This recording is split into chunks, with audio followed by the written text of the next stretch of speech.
Good morning from my kitchen in Kenya, guys.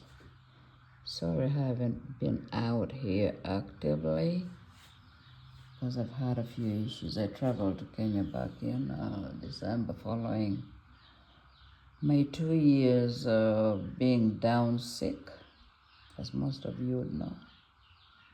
So here I am in Kenya, decided to come and get a few months of rest. And while I'm here, I decided I want to eat healthy. So we have all these wild guavas growing in our yard, and that's what you see right in front of me. I've been making guava nectar, and this is the most I made today, so that's guava nectar. Use the orange juice containers to store them. So I made this last night.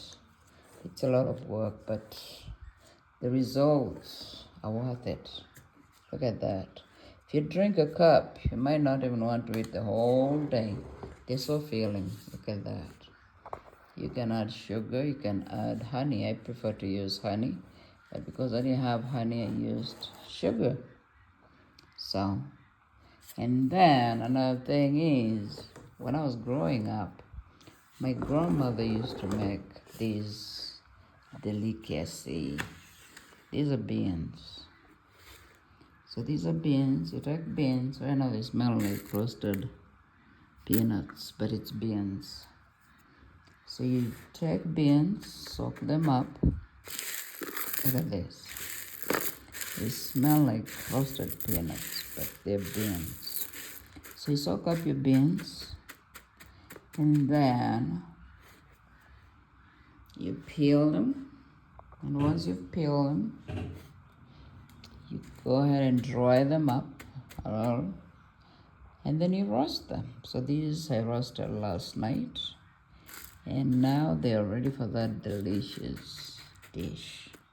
So with these, you can make a few handfuls and make a soup. But for us here in Kenya, when I was growing up, we used to make these, and then you eat with what we call a cornmeal. So it's just water. We call it ugali. It's just plain water. You boil it, and then you put in the corn flour and just keep stirring as if you're making mashed potatoes until it cooks, and then you can eat with your beans.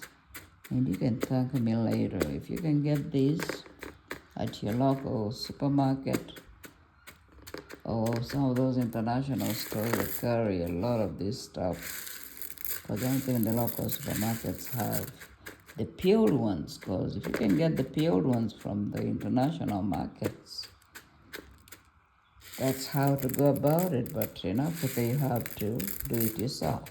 I did this myself. It was a lot of work. Took me a whole day to peel these little things here.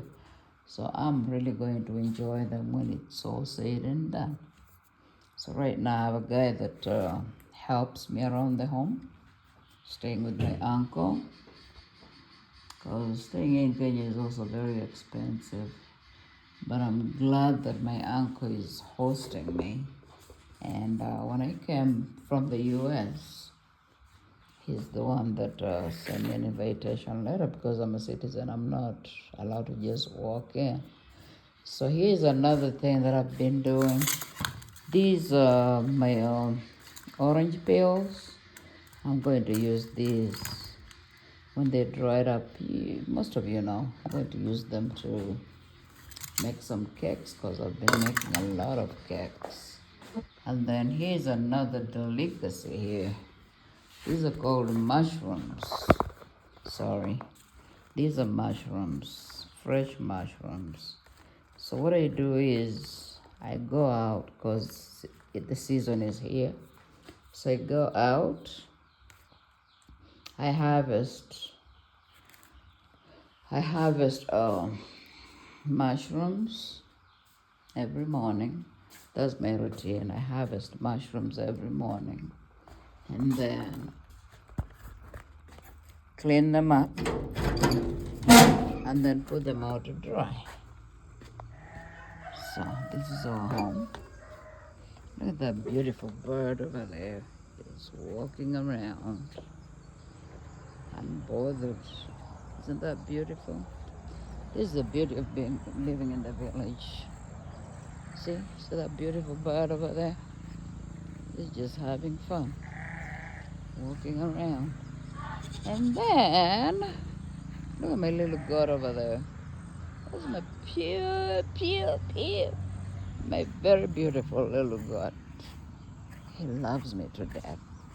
He would lick me all over. And you can hear my sheep. We have a little lamb. So my sheep gave birth.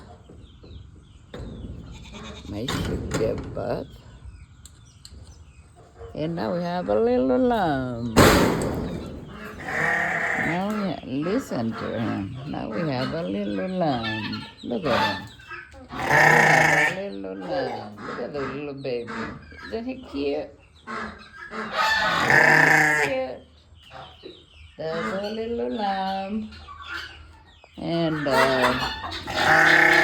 these are my chickens.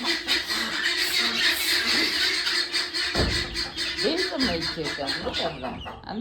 Aren't they beautiful? Look at them. They start feeding on my feet. Look at them. I also have they're biting my legs. Oh my God, they need water. They're biting my feet. They're biting my feet.